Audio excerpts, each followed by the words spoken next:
Quand je prends dernièrement les propos de Emmanuel Macron sur l'Afrique, eh bien, tout Africain conscient devrait donc comprendre très vite tout ce qu'il a pu nous dire et qu'est-ce que ça signifie.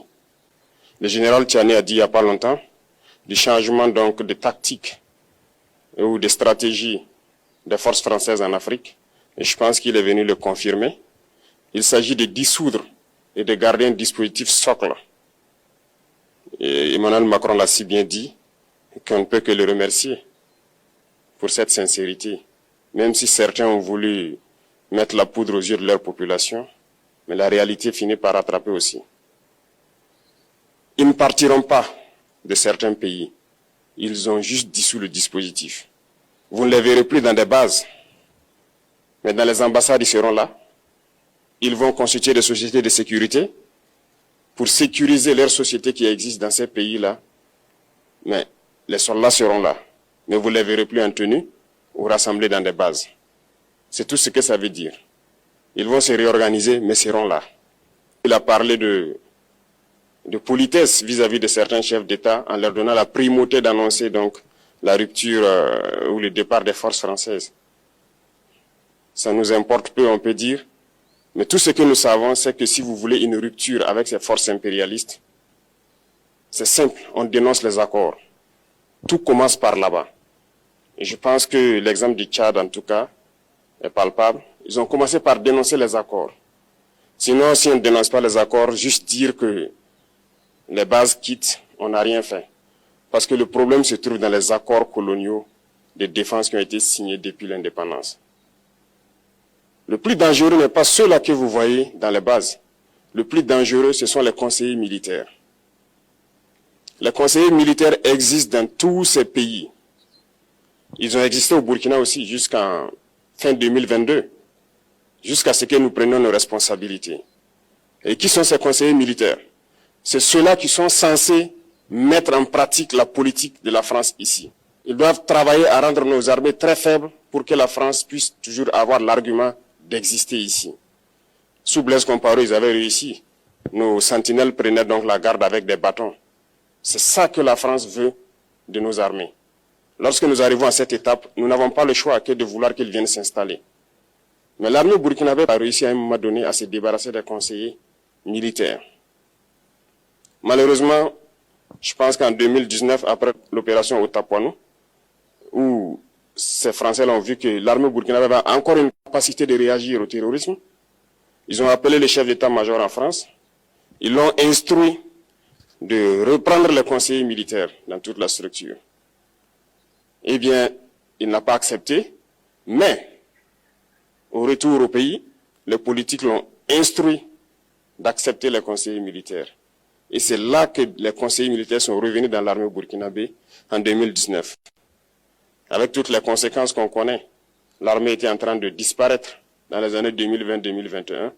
Et d'ailleurs, c'est le moment où beaucoup de militaires ont dû déserter parce qu'il n'y avait plus d'espoir. On était en train de s'effondrer.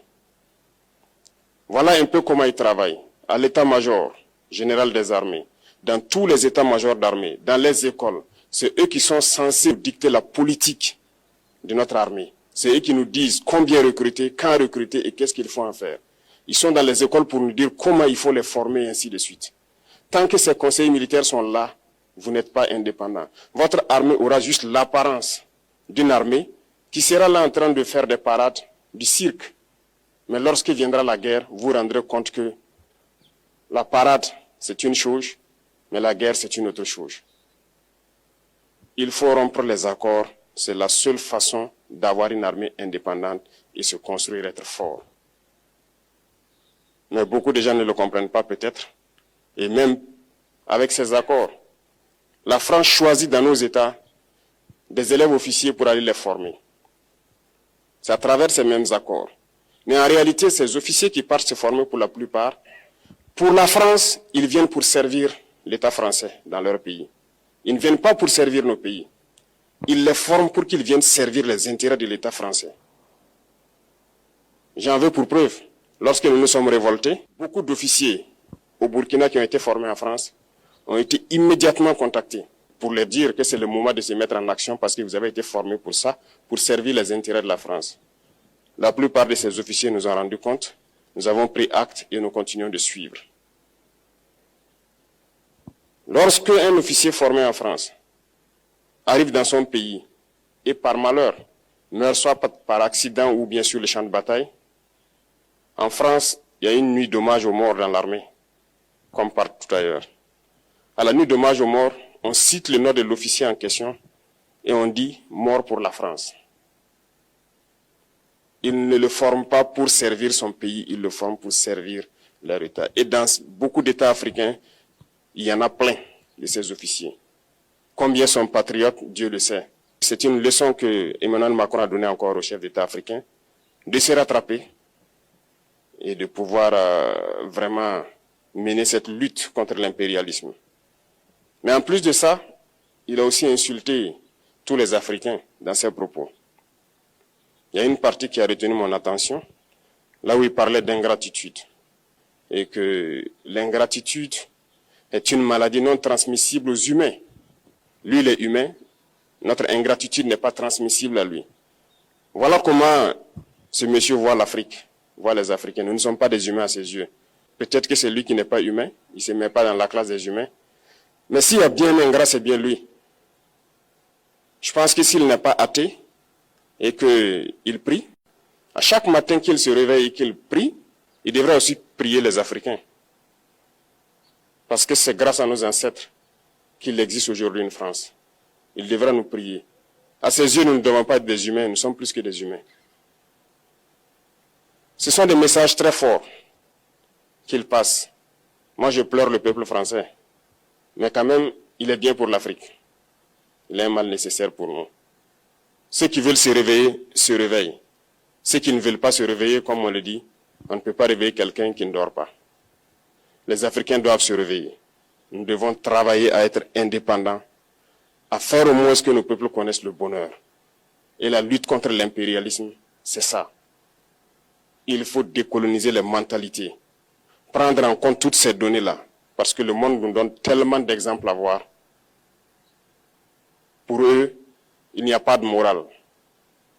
Ils peuvent vous désigner aujourd'hui terroriste, mais demain, vous êtes un héros. Par leur simple bouche. Ils décident de ce qu'ils font. Ils parlent de démocratie, mais ils se font eux-mêmes des coups d'État constitutionnels entre eux. Ils parlent des droits de l'homme, mais ils déciment des populations ailleurs. L'Africain doit se réveiller, l'Afrique doit se réveiller.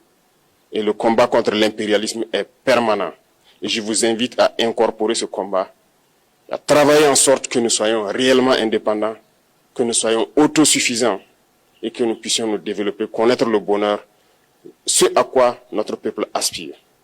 Merci, je vous souhaite une très bonne journée, une très bonne semaine et une très bonne année.